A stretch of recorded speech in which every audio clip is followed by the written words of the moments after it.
Hi guys! Welcome to Tech Kicks, and this is my first unboxing video.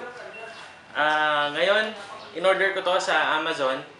Ito yung NZXTU. Siguro nagtataka kayo kung ano to, no? Ito yung RGB LED controller.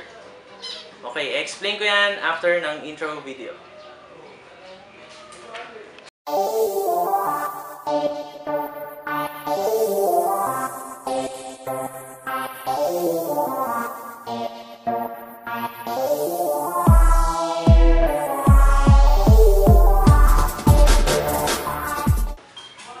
Okay, so we're back.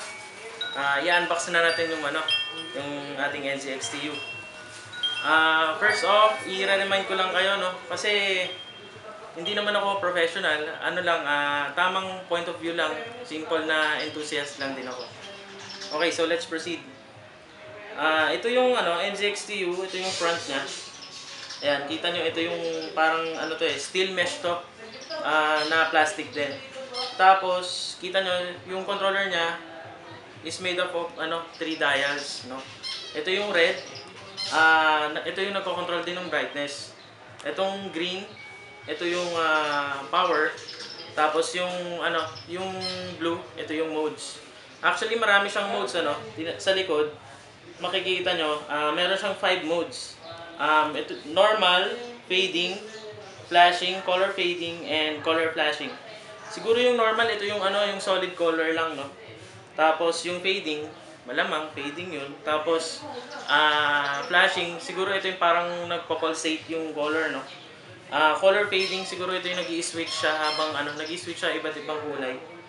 Tapos yung color flashing, siguro habang nagpo-pulsate, nagpapalit siguro ng color. Matetesting naman natin yung papakita natin. I-install natin siya. Okay, so let's proceed.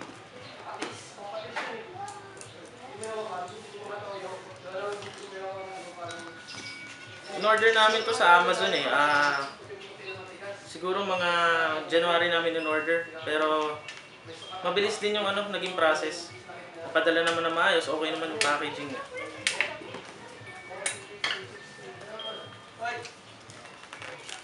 Sensya na kayo kung may ingay ng konti kasi may ginagawa sa kabila. Okay. Yan lang yan.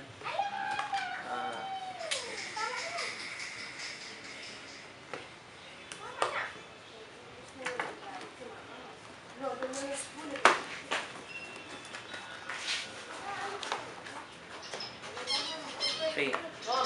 First off, ito yung kanyang instruction manual. Okay. Yan. In-explain niya lahat, installation, in different languages din, so okay naman.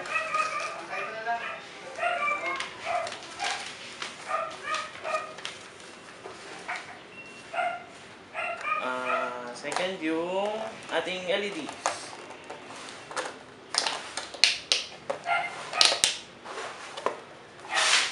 Mahaba siya, no, as you can see. Nagko-consisto ng 24 RGB LEDs, no. Tapos may kasama na siyang 3M na tape. Adhesive to siguro. Okay.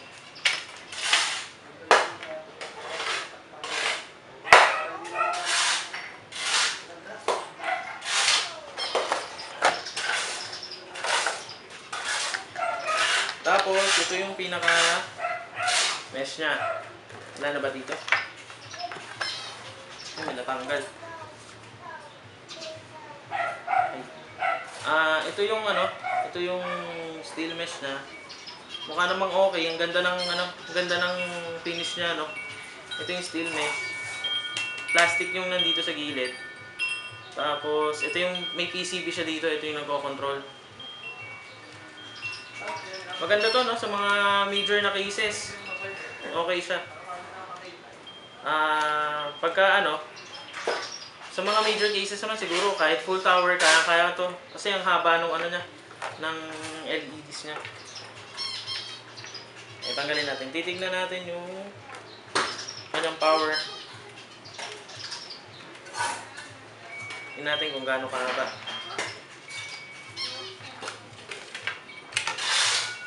Okay, ito yung kanyang SATA. SATA power to eh. Okay, tapos dito mo, ito namang isa. Ito, dito mo i-connect yung LEDs natin. Tapos dito yung power ng pinaka LED controller. SATA siya, so okay to.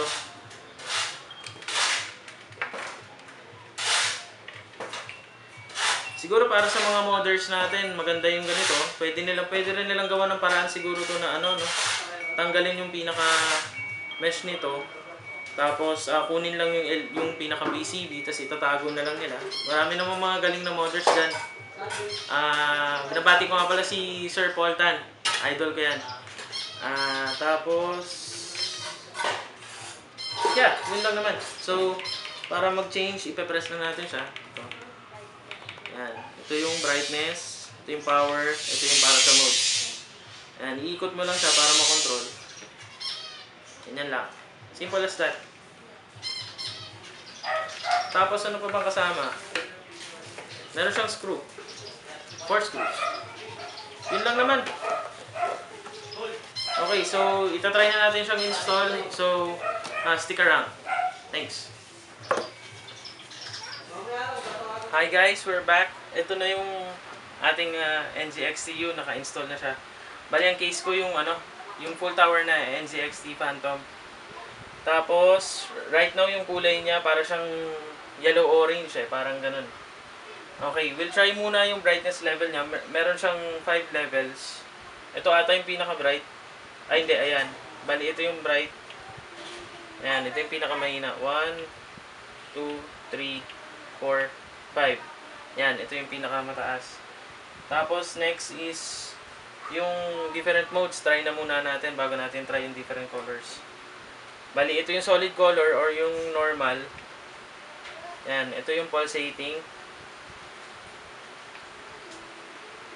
Ayan, ito yung parang nagpe-fade lang. Ayan, ito naman yung pulsating na parang nag-change siya ng color. Ayan, tapos meron ding fading na nag-iiba-iba ng kulay. Pwede mo rin control yung speed niyan eh kung sa mga different modes. Let's say kunyari itong ayan. Pwede natin siyang pabagalin. Ang ko-control mo lang is yung middle na knob.